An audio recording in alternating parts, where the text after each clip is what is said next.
jovem, vamos estudar a lição? Super sexta-feira, 12 de setembro, semana voou e estamos aqui encerrando a semana, porque sexta-feira também é dia de estudar a lição da Escola Sabatina, falando sobre a glória do templo. Bom, imaginar o santuário celestial, aí, meu irmão, é um negócio simplesmente que foge do nosso escopo, foge da nossa capacidade. Imagina anjos, serafins e querubins, imagina lá o trono de Deus e os santos e o coro de anjos celestiais. Mano, simplesmente assim, sem condições de descrever. Falta-nos palavra, vocabulário humano para descrever tamanha glória. Todavia, o santuário terrestre era um pálido reflexo e, embora já era um negócio simplesmente espetacular.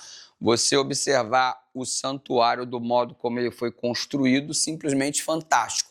No Templo de Salomão, quando foi inaugurado, a glória de Deus apareceu, toda aquela teofania, aquele negócio extraordinário, Deus fez aparecer um pouco da sua glória, e Ageu disse que a glória do segundo templo seria maior do que a do primeiro.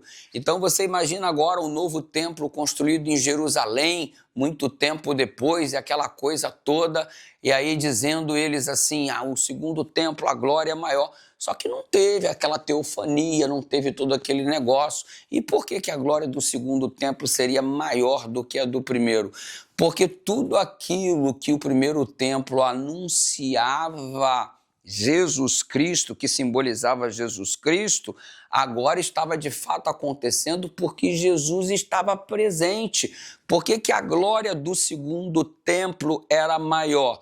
Porque o primeiro era apenas o anúncio, o segundo era a concretização, o primeiro era a expectativa, o segundo era o cumprimento da expectativa, era o antítipo e o títipo. Você tinha em Cristo o cumprimento de todas as coisas, o tipo e o antítipo. Você percebe tudo isso?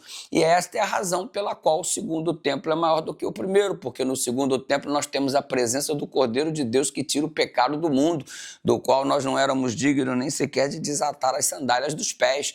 E você percebe que é o Emmanuel, o Deus conosco, que se fez carne e habitou entre nós.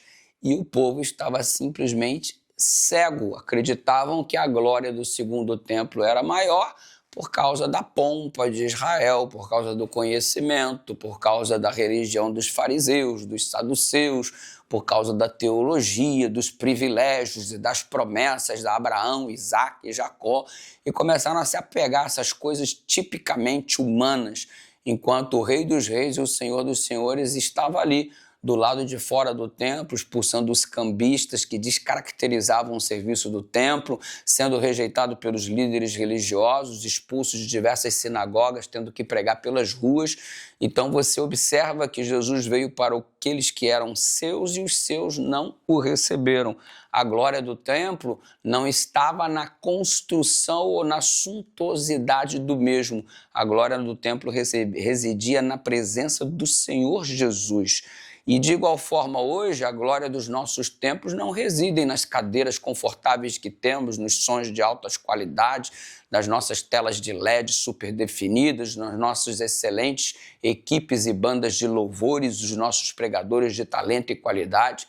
A glória do templo não existe por conta dessas coisas, só existe se houver a presença do Emmanuel, do Deus conosco. E o meu corpo, que é o templo do Espírito, se Deus não habitar em mim, que glória este templo terá?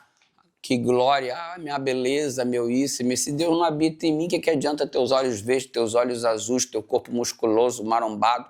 Se Deus não habita em você, de nada adianta, porque a glória do templo não é o templo em si mesmo, mas aquele que no templo habita. É assim que funciona, se liga. Ora comigo, Pai querido, habita em nós. Por favor, tenha de misericórdia, agrega-nos o verdadeiro valor que só existe mediante tua presença, em nome de Jesus.